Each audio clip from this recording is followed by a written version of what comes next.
Good morning. Today, January 7th, is Old Rock Day. I have an old rock. Love rocks. I have many all around the house. Here we go. It's an old rock. Don't know how old. Don't know if any rocks are new, but I suppose they are. And it's Bobblehead Day. Surprisingly enough, the only bobblehead I have is a Secretariat bobblehead. There he goes. Also, it's Tempura Day. Thought being that we have new fresh snow today, that I would read from my book Ripples about winter.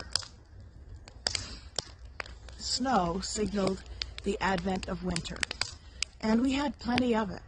Some mornings, intricate crystals frosted our windows. Other times, sheets of ice varnished the entire house. When drifts rose to the middle of the front door, we had to tunnel out to catch the school bus.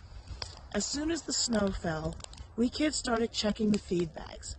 Most of the feed for our cows arrived in burlap sacks that were useless for sledding.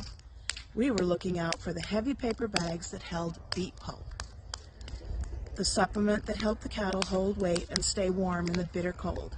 Beet pulp bags would fly over the crusty Vermont snow. We knew it, and Dad knew it. As soon as we had sufficient snow and enough feed bags, Dad pulled us to the top of a special hill on an aluminum saucer tied behind his tractor.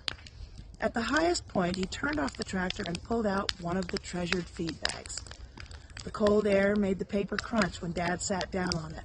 All four of us kids piled on top of him and scrunched together as tightly as our snowsuits would allow. Dad cradled us between his arms and legs.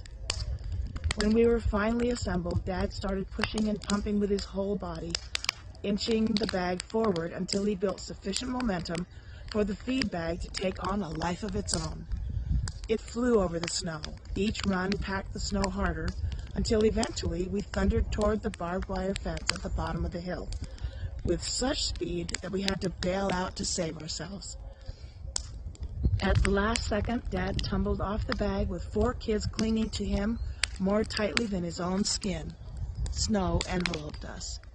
We must have made it great anchors because we managed to stop our dad just short of the fence. Have a wonderful January 7th.